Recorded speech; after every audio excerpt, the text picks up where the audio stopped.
Voltamos a conversar com o presidente regional do PSDB, Expedito Júnior.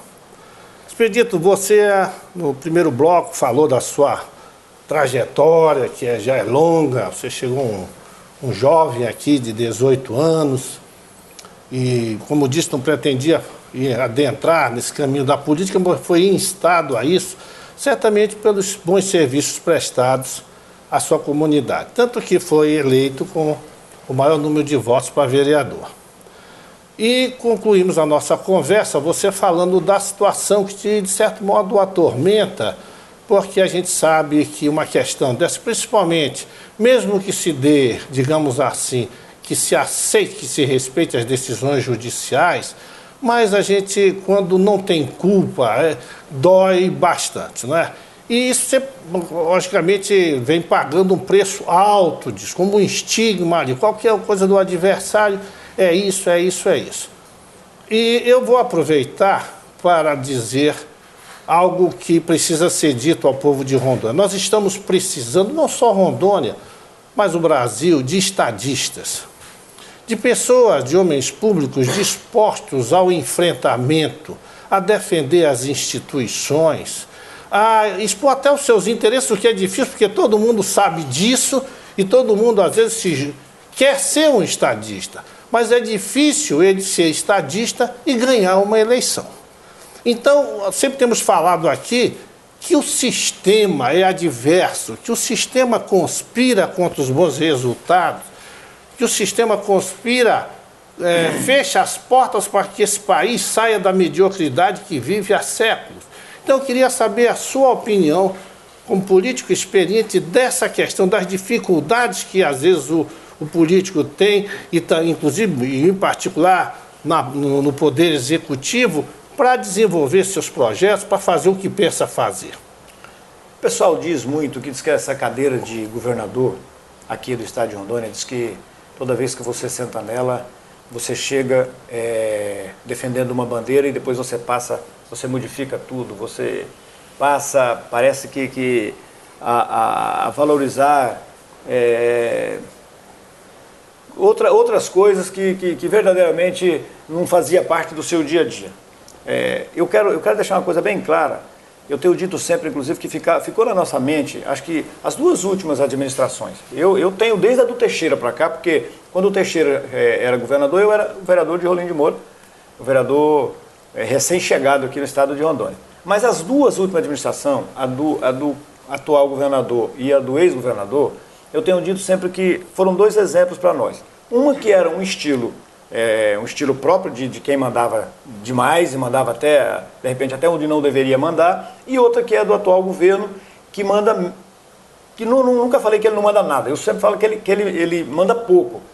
E que nós precisamos, exatamente o que você está colocando, nós precisamos de um governador, eu nem digo nem o estilo de um nem o estilo de outro, mas no meio termo, de um governador conciliador, de um governador que respeite a sociedade, de um governador que respeite a classe operária do nosso estado, os servidores públicos do nosso estado, que valorize os servidores públicos do nosso estado, que valorize as nossas Tribunal de Contas, Tribunal de Justiça, Ministério Público, queira ou não, tem que acabar com essa queda de braço. Todo mundo é responsável pela administração do estado, o governador não é governador sozinho, ele é governador com o grupo da Assembleia, ele é governador com os poderes constituídos. Então você tem que respeitar, você tem que fazer com que tudo isso faça com que a sua administração dê a resposta que a sociedade exige, que a sociedade cobre. E para isso, eu não sei se é ser um grande estadista, porque eu vou mais além da questão do grande estadista, mas de um grande administrador, de um bom administrador e, acima de tudo, de um político que tenha bom senso, de um político que saiba que ele tem que saber que ele não sabe de tudo, que ele precisa construir isso no estado de Rondônia, ele precisa respeitar os técnicos que passaram por aqui, e se Rondônia é o que é hoje, é graças a esses técnicos que hoje estão alijados do processo, estão encostados, uns foram entregues para os órgãos federais, uns estão sem fazer nada, sem contribuir nada com Rondônia. Nós temos que trazer essa turma de volta, dar a eles a oportunidade e, de repente, passando já de pai para filho, a experiência que eles passaram para os seus filhos em casa, os filhos já contribuíram aí à nova administração. É isso que precisa acontecer com Rondônia. Quando eu falo Rondônia, eu trago um pouquinho para a nossa capital, para Porto Velho. Aqui nós vamos ter uma dificuldade um pouco maior, porque aqui a classe política, nós temos que devolver a Porto Velho, nós temos que devolver à nossa sociedade aqui da nossa capital a autoestima que está perdida há muito tempo, porque não confia, não acredita mais na classe política, não acredita em político nenhum, não se resolve nada em Porto Velho. Porto Velho é a pior capital, Porto Velho é tudo de ruim, acontece aqui na nossa Porto Velho. Então eu não vejo que isso é ser um grande estadista, mas é ser um bom político. Eu acho que estamos longe, aqui em Rondônia, de termos um grande estadista. Eu acreditei que o Confúcio, seriamente como eu acreditei nisso, que o Confúcio iria caminhar, não para ser um grande estadista, longe disso, mas perto disso. O Confúcio estaria caminhando para esse sentido. Eu tenho dito, inclusive, que o Confúcio ele chega a ser mais forte do que o governo dele. O governo dele é fraco, o Confúcio é uma pessoa forte. O Confúcio é uma pessoa que te inspira confiança. Quando você conversa com ele, uma pessoa culta, preparada. E eu acreditei que esse era o governador que ia se aproximar perto dessa questão da... Inclusive você disse uma coisa que foi dito aqui pelo próprio governador Confúcio, mais de uma vez, que ele ia prestigiar o mérito. E nós esperamos muito isso. O povo de Rondônia esperou e acreditou nisso, porque dada a figura dele, serena, o jeito de se colocar, e serenidade, e as pessoas às vezes confundem, acham que a autoridade é ganhar no grito, quando na verdade não é isso. É impor que as coisas de um jeito correto, pelo seu exemplo, pelo seu jeito de ser e se colocar, faça as coisas acontecerem. Quer dizer, ora, o plano de governo, digamos assim, era dele. Se não fosse dele, é claro que não é da pessoa, é de um conjunto de informações, mas cabe a ele, como comandante, como timoneiro, conduzir a nau. E isso coloca em risco a autoridade, que não pode isso acontecer.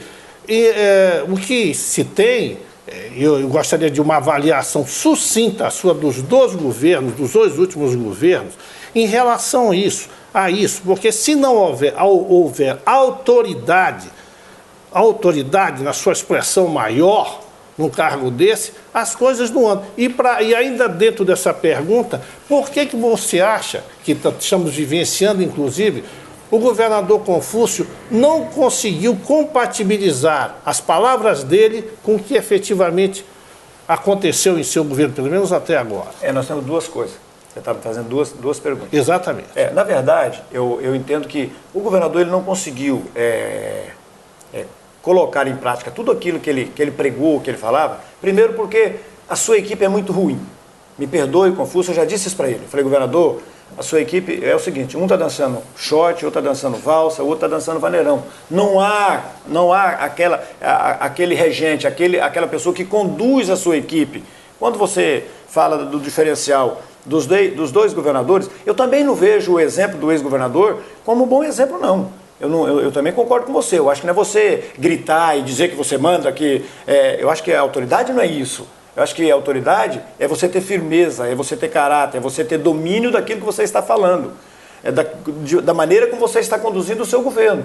Então, e outra coisa, respeitando as pessoas. Você não pode respeitar ninguém. Você não pode achar que você sabe tudo e que você vai falar e todo mundo vai ter que te obedecer. Isso acabou. Depois da ida do povo para a rua, das vozes roucas para as ruas, que o gigante acordou, você pode ter certeza que eles vão pautar muita coisa para a classe política. E isso vai acontecer também aqui na nossa capital, isso vai acontecer aqui em Rondônia, porque isso ainda acontece timidamente aqui no nosso estado, diferente do que está acontecendo aí nas grandes capitais. Mas certamente vai ter um diferencial nessa questão, porque a classe política vai pensar duas vezes antes de tomar decisão. E você tem que tomar decisão ouvindo as bases. Você não pode mais tomar decisão de cima para baixo. Eu não posso achar que eu vou chegar na tua classe, na classe dos médicos, e dizer o que vocês têm que fazer. Não é isso, eu tenho que ouvir de vocês. O que o governo pode contribuir? O que nós podemos melhorar? Nós temos que contribuir no quê? Nós temos que dar a saúde. Eu não queria entrar nesse assunto, mas em rápidas palavras. A questão da saúde pública, meu Deus do céu. Qualquer governador vai saber disso. Ele tem que dar autonomia financeira e autonomia administrativa. Você pode ter certeza que isso vai acontecer e vai solucionar o problema da saúde do estado de Rondônia. Mas para isso, você tem que fazer o quê? Ouvir. É isso que vocês querem propor. É isso que vocês querem discutir. Eu estou citando um exemplo de vocês. Mas Nós temos que ouvir os professores, nós temos que ouvir o profissional liberal, nós temos que ouvir todo mundo. O governador é isso, o governador não é para chegar aqui e decidir por todo mundo. Ah, eu vou fazer isso, fazer isso. Não, você tem que ouvir. Aí você tem que tomar decisão. Tem hora que você tem que ser duro, tem hora que você tem que ser enérgico. Eu não tenho dúvida disso. Mas você tem que sempre, quando ser duro e enérgico, respeitar as pessoas, ouvir as pessoas, porque você nunca vai ficar na contramão da história. Você nunca vai bater de frente. Bom, para concluir a nossa conversa, eu faço uma última pergunta para você, pelo menos desta vez. Outras entrevistas certamente serão feitas, porque a sua história é longa e é difícil num tempo desse conseguir falar tudo que precisa ser dito. Mas o que o povo de Rondônia pode esperar de Expedito Júnior a partir de agora, no seu doravante? De um político mais experiente, de um político que às vezes você cai e você aprende quando você cai. Você não aprende só quando você tem sucesso, às vezes quando você também não tem. Aí que de repente você vai parar, você vai analisar, você vai estudar mais. De uma pessoa mais humilde, de uma pessoa temente a Deus e acima de tudo, de uma pessoa que veio da base, que veio de baixo. Eu te falei para você aqui, contei um pedaço da minha história. Eu fui estivador de caminhão em Rolim de Moura. E eu fazia as duas profissões. Durante o dia eu era estivador, durante a noite eu era professor. Quer dizer, eu conheço os dois lados. Eu conheço o lado empresarial. Então, eu vou discutir com conhecimento. Essa questão hoje de perguntar, Expedito, você já foi governador, ocupou o cargo executivo? E isso está descartado, porque você não necessariamente, uma pessoa que ocupou o cargo executivo, como o Confúcio, por exemplo, que foi o melhor prefeito do estado de Rondônia por 2 vezes. Ele foi um dos melhores prefeitos do nosso estado. Nós não podemos dizer que ele é o melhor governador hoje do estado de Rondônia. Então, a melhor experiência que eu tenho é a experiência de vida. Desde o Teixeira até o atual governador, eu vi o que se pode fazer, o que erraram, o que acertaram, o que deu certo, o que não deu certo. E eu tenho sempre dito o seguinte, a minha cota de erro, ela ficou para trás. Eu não posso errar. A palavra de ordem minha, do Expedito, é acertar, acertar, acertar, acertar e acertar. Agradeço a sua presença e, em nome de todo o grupo do projeto Viva Porto Velho, quero lhe desejar sucesso na sua caminhada. Obrigado por ter vindo. Eu que agradeço, muito obrigado. A você fica aí. Viva Porto Velho apenas está começando.